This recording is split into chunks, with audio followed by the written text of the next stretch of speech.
saya sekarang dasar perkembangannya sudah 37.000 lebih. Jadi Bapak Ibu semuanya, saya sendiri pun nggak pernah berangan-angan seperti ini. Yang penting saya fokus prospek, fokus berdakwah. Ya, contohlah, kalau kita memberikan salam, senyum, sapa saja itu sudah dapat pahala. Apalagi ya kita memberikan yang terbaik untuk masa depannya orang, untuk masa depannya orang lain dengan cara yang kita lakukan. Ya, di 5 tahun dia sudah punya bekal, dia sudah punya tabungan, kemudian dipergunakan untuk pendidikan anak, dipergunakan untuk umroh, dipergunakan untuk haji atau apapun yang terbaik buat keluarga. Insya Allah kita akan dapatkan pahala-pahala yang luar biasa Bapak Ibu semua. Apalagi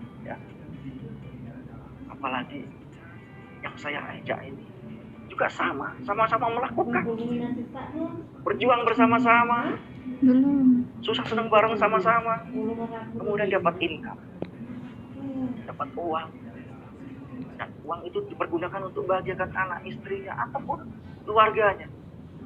Apapun yang kita lakukan di situ, insya Allah banyak sekali pahala yang luar biasa Bapak Ibu semua. Kalau senyum aja dapat pahala, kepada siapa aja, apalagi ini kita berbuat melakukan yang terbaik buat siapa aja. Ini hal-hal yang luar biasa. Dan yang paling saya sampaikan lagi sama rekan-rekan semuanya, ya, selain yang saya pegang kuat sampai saat ini adalah impian. Yang kedua adalah sedekah. Yang ketiga kita harus punya akhlak yang mulia Bapak Ibu semua. Ya. Akhlak ini bagian daripada cermin diri kita. Ya. Kita bisa menyampaikan dengan baik, melangkah dengan baik, berkata dengan baik, kemudian apapun yang kita lakukan dengan baik. Ya. Kita ditolak, tetap kita bersikap baik. Kita diremehkan, tetap bersikap dengan baik. Insya Allah, dengan kita bersikap baik, akan ada kebaikan-kebaikan Bapak Ibu semuanya.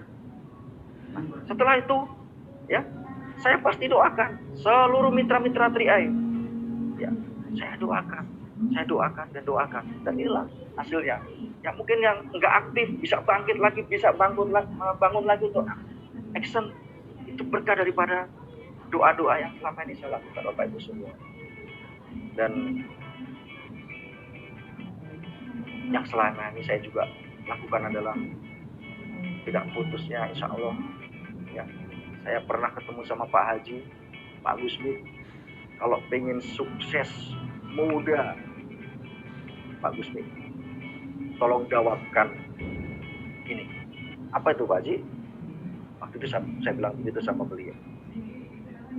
Pak Gusmi silakan baca surat Waqiah. Saya pelajari, kemudian saya tahu isi artinya, dan alhamdulillah luar biasa. Artinya luar biasa. Kemudian saya dawamkan tiap hari. Ya, kadang saya baca sampai 5 kali, kadang saya baca sampai 9 kali. Pokoknya kalau saya baca minimal ganjil. Subhanallah. Meskipun saya ditolak, diremehkan, yang di sebelah kanan saya banyak penolakan. Subhanallah, di sebelah kiri saya tuh banyak yang closing. Bahkan di depan saya banyak, teman-teman saya yang lain banyak closing. Inilah rekan-rekan semuanya. Saya sendiri tidak bisa menjangkau buat rekan-rekan semuanya, tapi dengan doa, dengan yakin dengan apa yang saya lakukan, dengan mendawamkan surat Waqiah. Ya, bagi yang muslim, ya, yang bisa mendengar suara saya di sini, kalau Bapak Ibu semua ya muslim, silahkan. Ya, kalau pengen sukses cepat, minimal Bapak Ibu semuanya baca 3 kali, 5 kali, atau 9 kali. Insya Allah surat Waqiah itu akan luar biasa Bapak Ibu semuanya, dan hati akan tenang Bapak Ibu semuanya. Ya, kita di apapun, kondisi apapun, situasi apapun, hati akan tenang. Karena apa? Yang kita raih adalah Allah Bapak Ibu semua. Jadi jangan pernah sandarkan diri kita kepada manusia, tapi betul-betul sandarkanlah diri kita kepada Allah. Insya Allah, seumpama di sini nggak closing, nggak punya ide yang bagus, tiba-tiba nanti ada aja leader yang datang di tempat kita yang lemah, akan bangkit lagi. Inilah yang saya alami Bapak Ibu semuanya. Jadi selama 5 tahun 3 bulan saya terus berproses dengan impian, dengan sedekah, dengan membaca waqiah, dan insya Allah dengan kita memiliki akhlak yang baik buat kebaikan dan kesuksesan kita semua Bapak Ibu.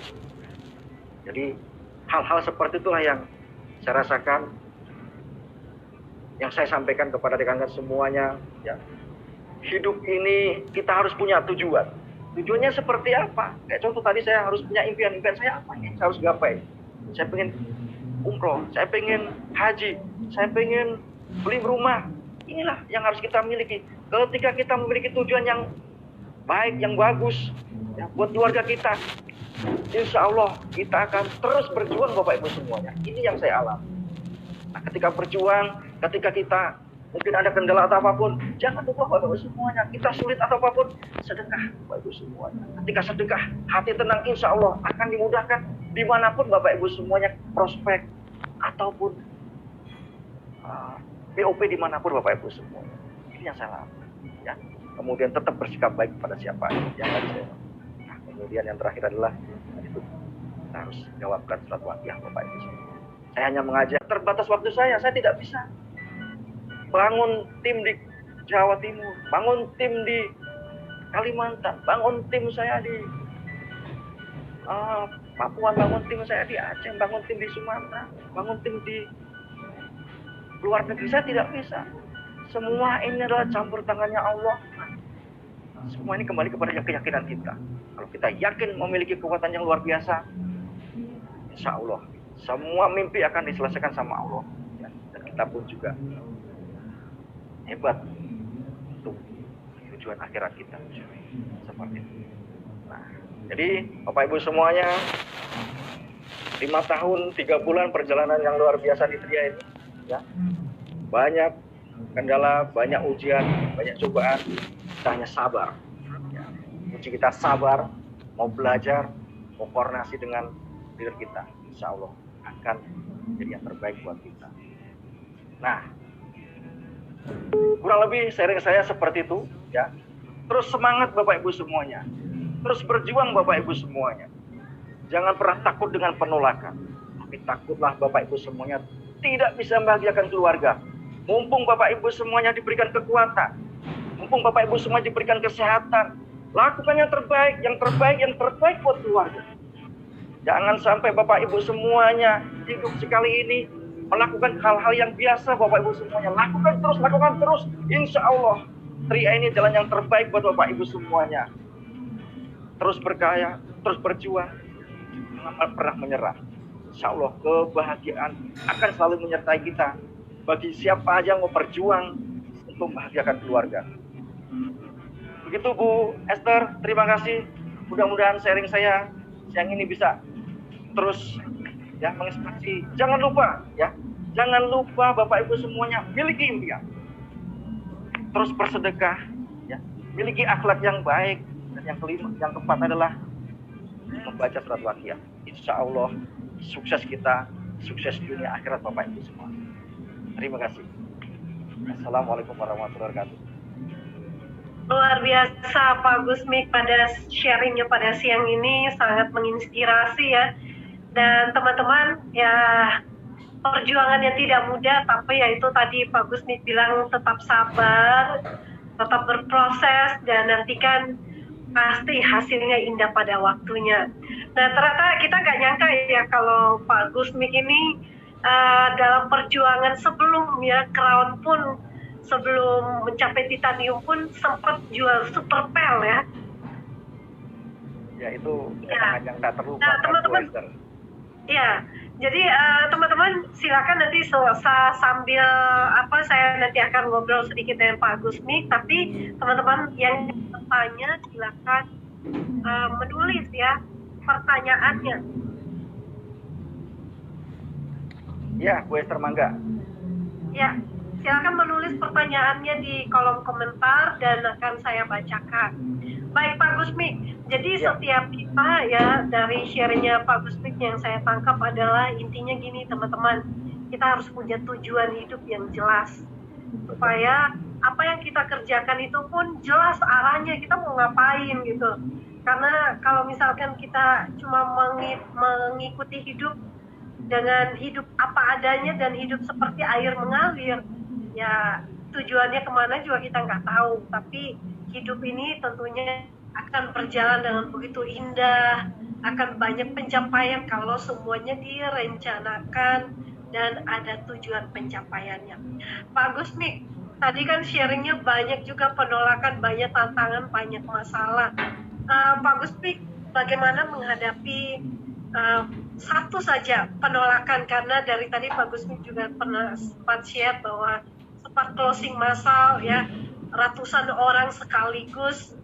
Nah, dengan profesi sebagai seorang anggota Brimob yang masih aktif, tentunya kata orang ya iyalah Pak Gus mah gampang untuk meyakinkan orang karena memang sudah seperti itu ya, karena apalagi aparat ya orang pasti percaya lah. Nah, tapi pernah nggak Pak Gus mengalami yang namanya penolakan? Ya, di awal-awal banyak sekali Bu Esther. Pada saat penolakan itu bukan sekarang saja, saya jadi sampai posisi titanium ini kadang-kadang masih menolak, tapi mungkin porsinya berbeda. Ketika saya memang ada nolak itu di awal-awal begitu ya, saya agak sedikit ngotot ya. Kalau sekarang posisi titanium itu saya biarkan saja, pasti nanti juga akan ikut sama saya, cuma berproses. Jadi bedanya kalau kita di awal-awal berjuang itu ya, kita memang agak sedikit ngotot gitu ya, karena memang perjuangan di awal-awal itu kalau kita mau ngotot itu memang sampaikan presentasi juga ngotot sama orang ya, intinya kan mau terima mau enggak, yang penting kita sampaikan. Tapi saya tidak pernah maksa buat seperti itu ya. Intinya saya berbagi saja, saya anggap dakwah kok. Jadi ketika saya anggap dakwah di sini ada yang nolak, itu saya anggap belum paham dengan apa yang mungkin saya lakukan, tapi suatu saat pasti juga ikut. Jadi kalau dipikir-pikir nolak itu hampir semuanya ikut bergabung Bu Esther jadinya. Jadi hanya menunggu waktu. Tapi ketika saya sudah diberikan yang terbaik, yang luar biasa sama Allah ya kan, baru ibaratnya baru bergabung sama saya itu kan sayang seperti itu. Jadi ya banyak penolakan itu hal wajar, tapi ternyata kalau kita memang jadi bukti punya tujuan yang jelas, insya Allah orang-orang yang nolak itu akan bergabung sama kita Bu Esther. Nah tadi saya baca sedikit Bu Esther, ada Pak Gusmi gimana kalau menyikapi kalau turun omset tadi. Nah pasti saya koordinasi sama istri saya, Mi di rumah apa yang kita bisa sedekahkan. Nah, kalau kita bisa sedekahkan barang ya, kita bisa sedekahkan. Jadi kami pasti berkoordinasi dengan istri ketika saya ada kendala apapun berkaitan dengan ya, dengan apalagi dengan omset seperti itu. Jadi saya ya kalau memang ada yang tidak dipergunakan, mungkin kulkas atau mungkin baju untuk sholat, untuk apapun gitu kan, saya berikan. Contoh saya kasihkan lah seperti itu Esther. Jadi kalau kita turun omset itu saya ya pasti tetap berjuang, tapi saya juga tetap lakukan sedekah. Jadi Bapak Ibu semuanya, kalau kita memang kondisi lagi turun omset apapun, jangan lupa kita harus berbagi seperti itu. Yes, luar biasa ya. Jadi kalau kita sudah diberkati ya, biar kita bisa berbagi juga. Jangan sampai mungkin ada bagian-bagian yang perlu kita berikan kepada mereka-mereka yang lebih membutuhkan di sekitar kita, maka itu juga yang akan membuat kita lebih diberkati lagi, bahkan akan lebih baik lagi. Baik Pak Gusmi, sekarang kita masuk ke sesi tanya jawab, dan pertanyaan yang sudah masuk ini pertama datang dari Pak Yakub. Pertanyaannya adalah, Pak Gusmi mau tanya gimana cara mensiasati waktu dan tugas yang cukup padat dengan menjalankan bisnis Trianet.